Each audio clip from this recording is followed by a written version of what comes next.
Kemudian yang saya cintai para pengurus dan jamaah Majelis Rasulullah Sallallahu Alaihi Wasallam cabang Hongkong, khusus anakku Bu Ani, anakku Fauziah, dan juga anak-anakku sekalian yang hadir di sini. Setelah 3 tahun kita diuji oleh Allah Subhanahu wa Ta'ala, ya, dengan satu musibah yang berat yang menyebabkan kita tidak bisa dipertemukan. Tapi penyakit yang berat itu tidak bisa memisahkan hati kita dari saling mencintai karena Allah. Sehingga walaupun berpisah sekian tahun, kita tetap satu, tetap bersaudara, tetap berjamaah bersama-sama di majelis Rasulullah Sallallahu Alaihi Wasallam. Anak-anakku sekalian, jamaah Majelis Rasulullah cabang Hongkong dan para pencinta Sayyidina Muhammad Sallallahu Alaihi Wasallam. Pertama, saya ingin menyampaikan ya bahwa Majelis Rasulullah cabang Hongkong ini adalah salah satu cabang luar negeri dari Majelis Rasulullah. Ada 6 cabang luar negeri. MR cabang Singapura, cabang Malaysia, cabang Hong Kong, cabang Australia, dan cabang Maroko, Maghribi. Nah, ini pimpinan MR Maroko, Syed Muhammad Al-Amin. Ada lagi pimpinan MR Thailand juga, ya. Kemudian ada satu yang baru, Majelis Rasulullah cabang Amsterdam, Belanda. Alhamdulillah. Jadi kalau saya jarang-jarang menyapa, mohon dimaafkan ya, karena tugas saya adalah Abul Jami. Saya ini ayah buat seluruh jamaah Majelis Rasulullah dan juga buat seluruh para pengurusnya. Ini Habib Muhammad bin Anis, ini pimpinan Majelis Rasulullah cabang Malang, Jawa Timur ya. Nah, oleh sebab itu maka alhamdulillah pada pagi hari yang menjelang siang ini kita dipertemukan lagi oleh Allah Subhanahu wa Ta'ala. Saya menyampaikan salam dari Al-Habib Muhsin bin Idrus Al-Hamid. Beliau sakit, tidak bisa hadir. Mohon doanya biar beliau segera disembuhkan oleh Allah Subhanahu wa Ta'ala. Kemudian ada 2 anak-anak saya juga yang mau hadir. Yang pertama adalah Syarifah Fatimah Az-Zahra, putri dari Habibana Mundir bin Fuad Al-Musawa yang rencananya mau hadir. Yang kedua adalah Syarifah Hafsah binti Nabil Al-Musawa, putri saya. Dua-duanya rencananya mau hadir, tapi kemudian berhalangan hadir karena ada acara lain yang nggak bisa ditinggalkan, berbenturan waktunya, sehingga mereka juga menyampaikan salam kepada antum semua. Baik, anak-anakku sekalian, ini kita nanti mendengarkan banyak nasihat dari para ulama. Kalau sama saya udah bosen. Udah keseringan udah berapa tahun ya? 5 tahun ya anak-anakku sekalian ya. Kita terus menerus saya kesini tiap tahun dan ganti-ganti orang ini ya. Jadi yang mendampingi saya kali ini ada Al-Habib Ali bin Hussein, ada Al-Habib Muhammad bin Anis. Kalau saya Muhammad Amin juga udah sering ini bareng sama saya. Yang antum ma'i ya nih fi kulli tertib wa barnamij yani huna fi Hong Kong. Insyaallah. Baik, jadi alhamdulillah anak-anakku sekalian, itu tadi salam. Lalu saya ingin menyampaikan bahwa pertama adalah kita hari ini memperingati haulnya Adinda Habibana Mundir bin Fuad Al-Musawa alaihi rahmatullah ya. Saya ingin menyampaikan bahwa haul itu adalah salah satu uslub di dalam Al-Quran, mengingat perjuangan, kesolehan, ibadah, dan ketaatan para ulama ya. Sampai di dalam surah Yusuf alaihissalam, Allah Subhanahu wa taala menyebutkan laqad kana fi qasasihim ibratun liulil albab. Sungguh pada kisah kisah mereka, qasasihim artinya kisah mereka, bukan hanya kisah Nabi Yusuf, tapi juga kisah-kisah orang-orang yang soleh, baik itu aulia Allah, para wali-wali Allah, orang-orang yang dekat sama Allah, para anbiya, para mursalin. Pada kisah-kisah mereka ibratun, ada pelajaran. Buat siapa? Liulil albab, buat orang-orang yang berfikir. Kalau Allah menyebutkan di dalam surah Yusuf bahwa dalam kisah-kisah mereka semua ada pelajaran, kalau kita ngambil pelajaran dari salah satu aulia Allah, yaitu Habibana Mundhir bin Fuad al-Musawa, itu boleh apa enggak? Boleh. Dalilnya adalah ayat tadi. Ya. Bahkan para ulama menyatakan 2/3 dari Al-Quran itu adalah qasas, kisah-kisah isinya. 2/3 dari Al-Quran. Sampai ada satu surah khusus namanya surah Al-Qasas, surah tentang kisah-kisah. Kalau ibu-ibu sekalian, anak-anakku sekalian, hadirat muslimat sekalian, buka Al-Quran dari awal. Setelah surah Al-Fatihah, surah apa? Al-Baqarah. Al-Baqarah artinya apa? Sapi betina. Kisah bukan itu? Pertanyaannya, itu surah kedua, dan itu surah terpanjang di dalam Al-Quran. Kalau sapi betina aja dijadikan kisah sama Allah, kalau orang soleh boleh gak dijadikan kisah? Oh, kisah sapi aja dijadikan pelajaran buat kita semua. Kenapa itu disebut kisah sapi betina? Karena waktu itu Bani Israel menyembah sapi. Nah, kemudian Allah perintahkan untuk menyembelih seekor sapi betina yang disebut Al-Baqarah itu. Ya. Nah, itu kisahnya panjang, disebutkan di dalam surah terpanjang. Nama surahnya pun Al-Baqarah. Nah, kalau kisah sapi aja boleh, masa kisah wali-wali Allah nggak boleh? Ya Bu? Ya. Kalau ada yang bilang sama kita, itu ngapain ngadain hall? Bid'ah, itu nggak ada dalilnya. Kita bilang, Pak, Bu, sapi aja boleh disebut dalam Quran. Dia ambil pelajaran sama kita, apalagi manusia. Kita lanjutkan, surah ketiga terpanjang apa surahnya? Surah kedua terpanjang atau surah ketiga, yaitu Ali Imran. Kisah apa bukan? Kisah tentang siapa? Keluarganya Imran. Siapa keluarganya Imran yang disebut di situ? Yang disebut di situ adalah istri daripada Sayyidina Imran alaihi salam. Istri daripada Sayyidina Imran itu namanya siapa? Sayyidatina Hannah binti Faquth, ya, alaihassalam. Seorang perempuan, tapi kisahnya diabadikan di dalam Quran, ya. Ketika dia berkata, "Idh qalat imra'atu Imran rabbi inni nadartu laka ma fi batni muharrara fataqabbal minni innaka antas sami'ul 'alim." Sadaqallah. Ketika istri Imran berdoa, yang dibilang keluarga Imran itu ternyata seorang perempuan. Jadi kalau ibu-ibu ini ngadain pengajian, anak-anakku perempuan ini ngadain pengajian, lalu kemudian jadi salehah, jadi orang yang berjuang di jalan dakwah, itu mengikuti Sayyidatina Hannah binti Faquth, yang sampai namanya diabadikan menjadi salah satu surah terpanjang di dalam Al-Quran. Ya. Ketika dia berkata apa? Katanya, Rabbi inni nadartu laka ma fi batni, ya Allah, saya bernazar bayi yang di dalam perut saya, di dalam rahim saya ini untuk menjadi muharrara, untuk menjadi seorang ahli ibadah nanti. Fataqabbal minni, ya Allah, terimalah doa saya. Innaka antas samiul alim, engkau maha mendengar lagi maha mengetahui. Ketika sudah lahir ternyata anaknya perempuan. Dia dilahir, dia bilang lagi, Rabbi ini wada'tuha untha, ya Allah, saya itu ternyata punya anaknya perempuan.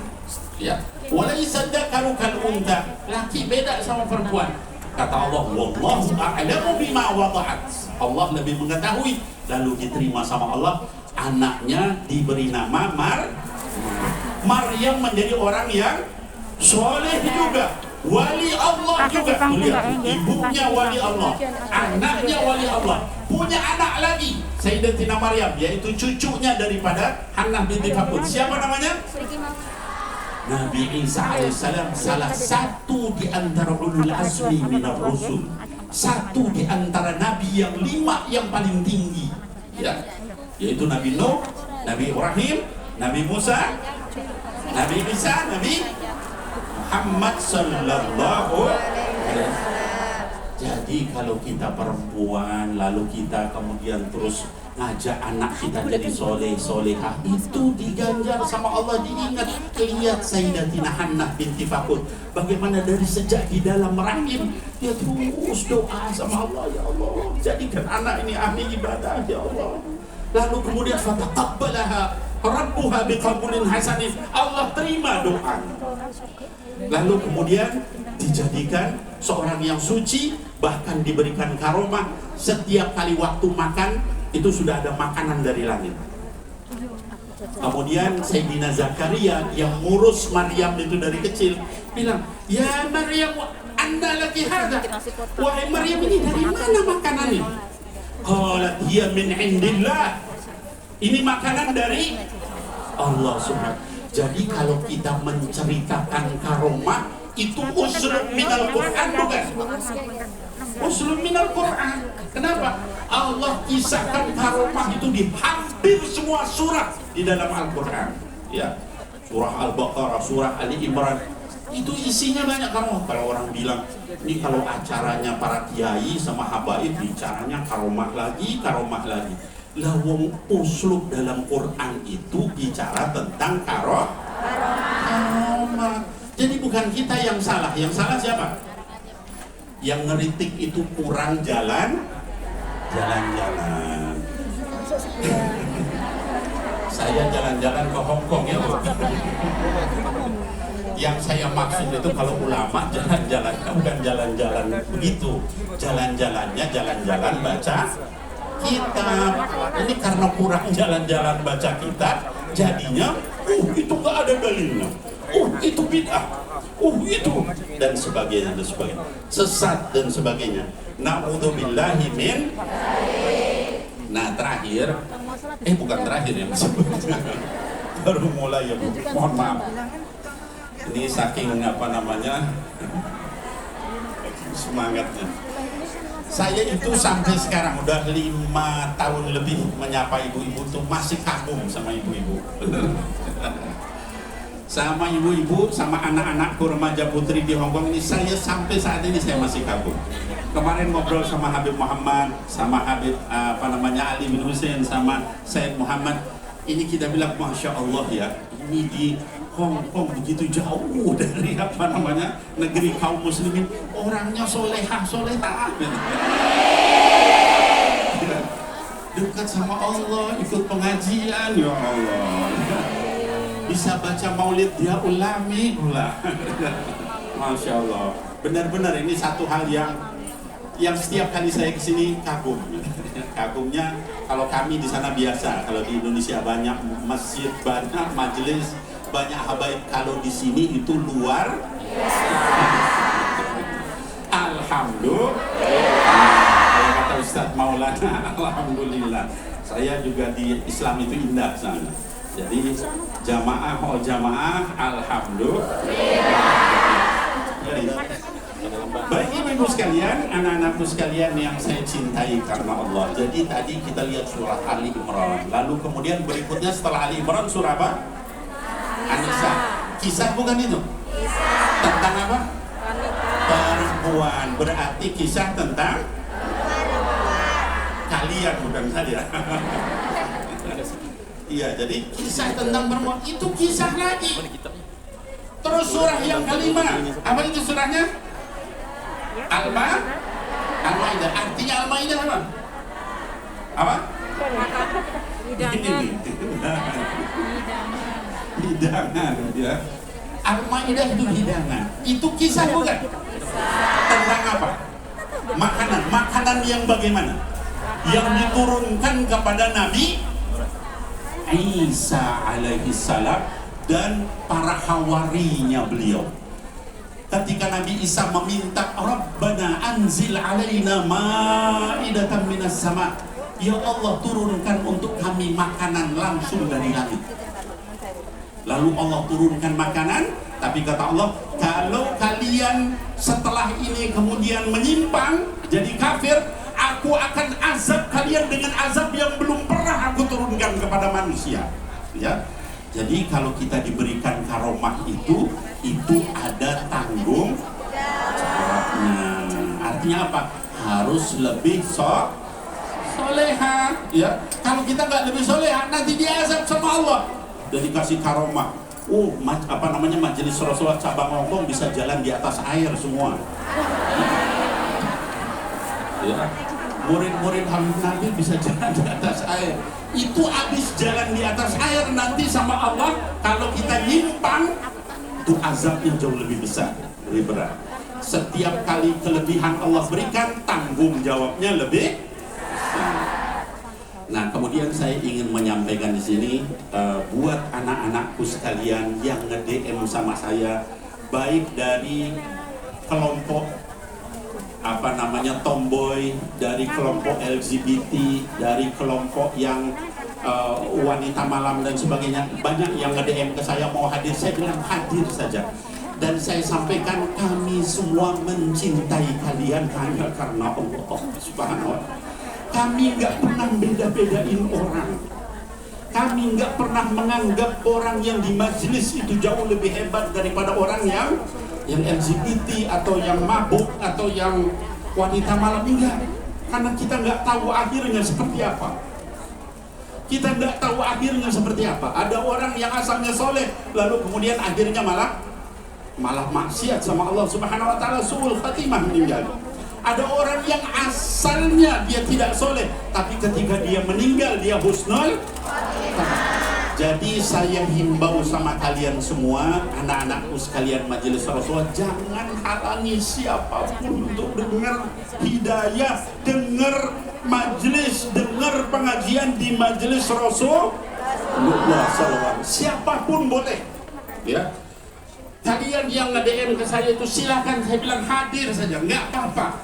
Saya mencintai kalian semua karena Allah. Dan kalau kalian dapat hidayah, kalian kemudian dekat sama Sayyidina Muhammad, itu kebahagiaan saya zahiran wa batinan. Lahir batin saya bahagia. Ya.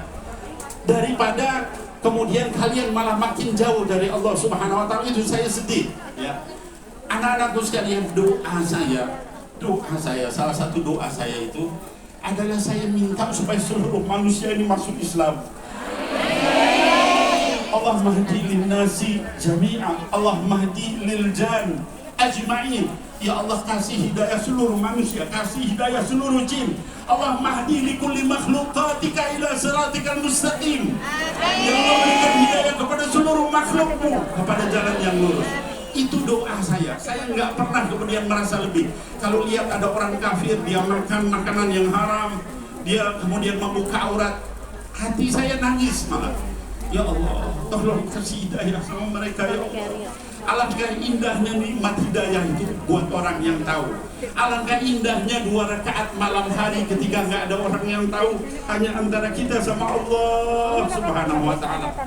Itu indahnya luar biasa, nggak bisa diganti dengan uang sebanyak apapun.